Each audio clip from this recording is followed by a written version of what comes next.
Hey everybody, thanks for tuning back in. Hope you're doing well. Today I have the Queen of Wands as the obstacle and the Seven of Wands as the opportunity. Lots of wands. So let's get started here. Um, I kind of went in a cultural direction with this one. I see the area around the 4 and 5 is dealing with larger groups of people. I think it's cool to investigate uh, meanings and interpretations related to large groups of people and therefore culture. And I thought wands, insofar as they describe, amongst other things, I think instincts, impulses, creative urges, but still instinctive, almost animalistic ones. I thought it'd be interesting to think about this in terms of an archetypal individual that is just right at the epicenter of their culture. And I see culture in some ways, anyways. I think it's a complex concept, but I think you could look at culture as an attempt to to shape the kind of urges, animal instincts uh, that that the people in a particular time and place possess or are possessed by, I guess you could say. So um, to steer the human animal into some sort of cohesive coexistence, social coexistence, and I think successfully this is generally more often done by shaping and diverting animal urges as opposed to just trying to trying to suppress them altogether. So often there's a lot of rituals that a culture will introduce and try and use to steer people's otherwise potentially dangerous or irrational attempts of expressing their instincts. We'll try and steer them. And I think in this case, I would look at the Queen of Wands archetypally as an individual, male or female, that is that is such a byproduct, such a completely surrendered uh, individual, such a byproduct of their culture, that in that submission to the group, to the society, they actually become incredibly empowered. They are such a model citizen that, I mean, people in this position, one of the reasons to submit to the culture is because of the confidence that you get from feeling like the whole world, as far as you're concerned, approves of what you're doing. You know, and and yeah, and I think individuals in this position often, it's very easy for them to do whatever they want. They have a lot of power insofar as they're pursuing their desires in a way that's in accordance with what that contemporary society or culture dictates is right. As long as they're living up to its cultural demands, they could plow through all sorts of, maybe resistance would be the way to put it. Um, and yeah, and I think that this reminds me of when I was younger, when I was more actively dating. Every once in a while, I would meet like a really empowered girl, um, who at first glance would seem like just super confident. These would be like the kind of women that would just like come right up to me and hit on me like really hard, right? And yeah, I always thought initially this was a sign of, mistakenly thinking that this was the individual who was empowered. And then, uh, you know, upon getting to know this person better, it would turn out that all this power comes from some external source. that they weren't even entirely pursuing their own desires in doing that. They were living up to what they believed the ideal, you know, the ideal person their age and their demographic should be doing in this society, which is what gave them all that confidence. But, one of the one of the pretty big drawbacks of having all this power is you don't get to dictate you don't get to set the terms of that authority. In the short video that I made on this card, I said, it's easy to miscredit who is actually playing the tune that an individual like this is dancing to. They're not playing their own tune. They're really good at dancing along to somebody else's song, and therefore it can be almost impossible to negotiate with an individual like this in a relationship, because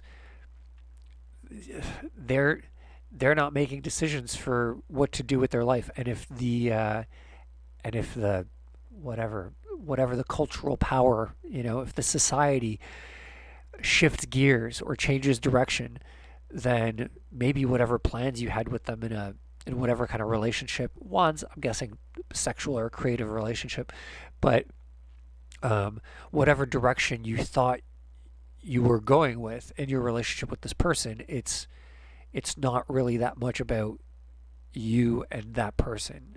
They're going to be almost entirely considerate of what they think, the culture or society expects from them. So this can make them, it can make it really difficult to think that you've got some sort of a plan going with this person.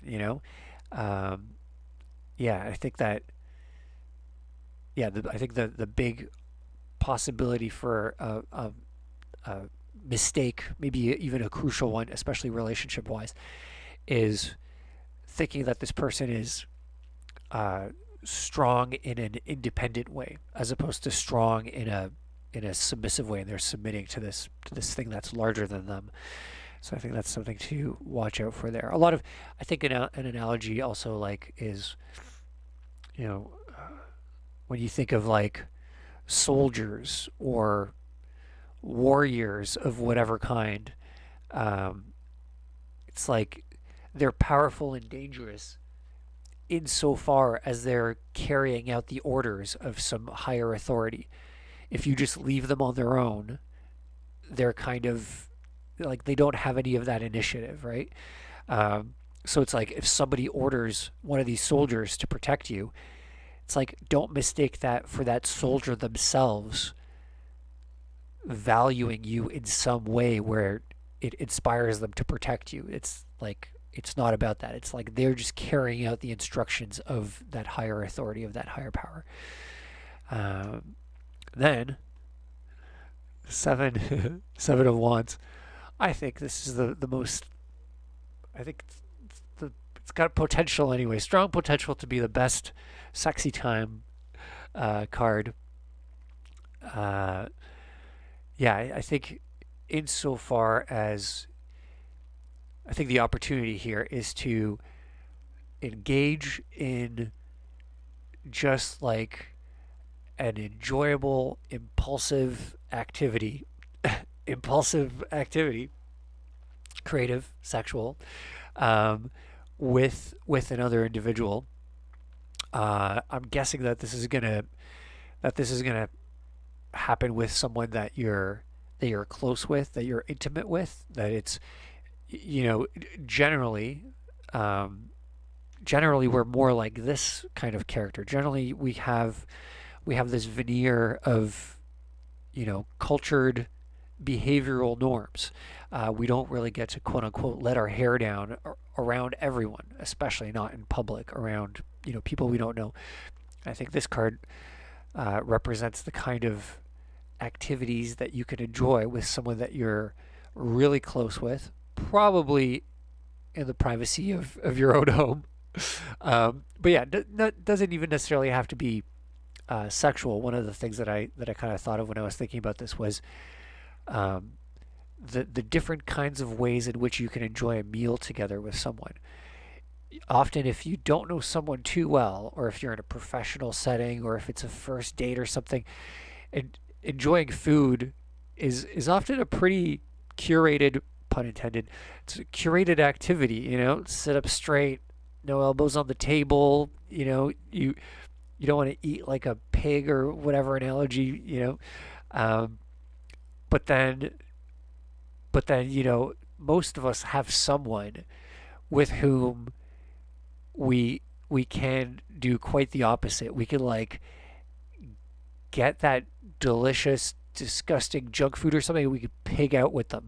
Just stuff our faces, revel in the, you know, just like all the flavors, and especially if it's like, you get a bunch of like junk. It doesn't even have to be junk food. It could be delicious, healthy food, but nonetheless, like just stuffing your face with someone else, sharing, passing food back and forth, having that kind of like that ravenous kind of uh, thirst and hunger that you satisfy with someone else.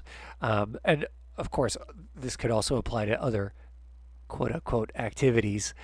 Um, but yeah, I think this is I think maybe this could be a good reminder. Like, maybe you don't have a sexual partner you could do this kind of, sexual animalistic activity with, but yeah, who do you know that you could just really open up with? Also, any sort of impulsive creative activity. Um, you know, the way that kids often play with toys um, is like really messy, and just smashing trucks together and building stuff and destroying stuff. But I think that would qualify too, like engaging in kind of like just playing with some Legos, and the opposite of the opposite of we're gonna build this thing, and you got the plan, and we're gonna build this Lego piece, like more like that chaotic, just having fun, making stuff, taking each other's pieces, modifying each other's things, any sort of activity shared with, probably one other person, shared with someone um, that you could be so comfortable around, that you have such an intimate relationship with. Again, it could be platonic, friendship, whatever, romantic. But yeah, just spending time with someone that you can have that really enjoyable regression with, someone you can be comfortable being like a kid or an animal around. I think that's the opportunity, or certainly something to consider and possibly seek out, especially if you're thinking about this and it's like, oh shit, I haven't done anything like this in a really long time. Yeah, I think it could be certainly a good idea to ask yourself, like, who can I do something like this with, and maybe pursue this. That's it for me today. Hope you enjoy the video. Drop me a like if you did, or say hi in the comments. Also, feel free to comment with the hashtag free reading if you would like to be entered into the weekly draw for a free one-on-one reading. Thanks for watching. I'll see you tomorrow. Take care.